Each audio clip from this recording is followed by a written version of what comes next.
We must be always resisting the forces of darkness, resisting the forces of the world, and we must in every way press on. We must be in every way persevering. No retreats, no quitting.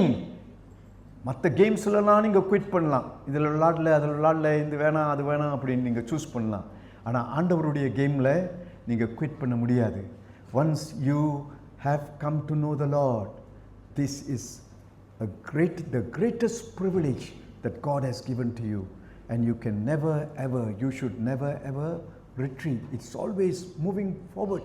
Life or death, it's Jesus for me, it's Jesus in me, and I live through him, I live for him.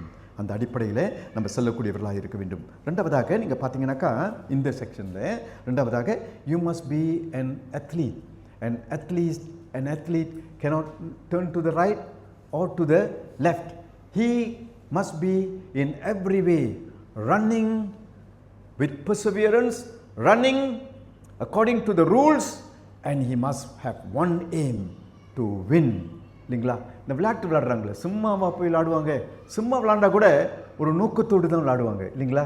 யாரும் சும்மா போயிட்டு விளையாண்டுட்டு வரேன் அப்படி இல்லை.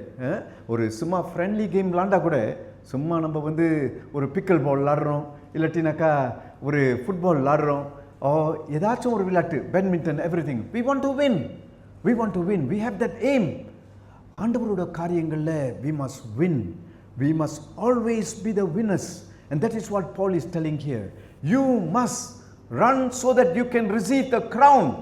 முடிசூட்டப்படும்படியாக நாம் ஓடக்கூடியவர்களாக, மல்யுத்தம் பண்ணக்கூடியவர்களாக காணப்பட வேண்டும்.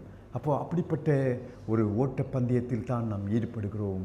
we must always be running with perseverance, with that kind of a focus. இங்கேயும் அங்கேயும் பார்த்துக்கிட்டு இதையும் அதையும் செய்துக்கிட்டு நம்ம சும்மா இதையும் செய்யக்கூடாது. எல்லாத்துலேயுமே ஒரு சீரியஸ்னஸ், ஒரு ஃபோக்கஸ் இருந்து நம்ம ஆண்டவருடைய காரியங்களில் செய்யணும். மூன்றாவதாக இங்கே பவுல் சொல்கிற இந்த உதாரணம் என்னன்னாக்கா, ஒரு விவசாயி அவன் அவங்ககிட்ட இருக்கிற ஒரு ஆசை, வாஞ்சை என்னன்னாக்கா, the passion that he has, or the earnestness that he has is always to work hard. There's no laziness in the harvest field.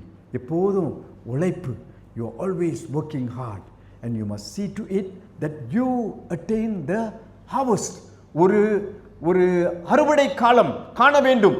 இந்த அறுவடை காலத்துக்காக அவன் எல்லா பிரயாசத்தையும் எடுக்கிறத பார்க்கிறோம். மழை காலமோ, வெயில் காலமோ, பனிக்காலமோ, ஓய்வு கிடையாது.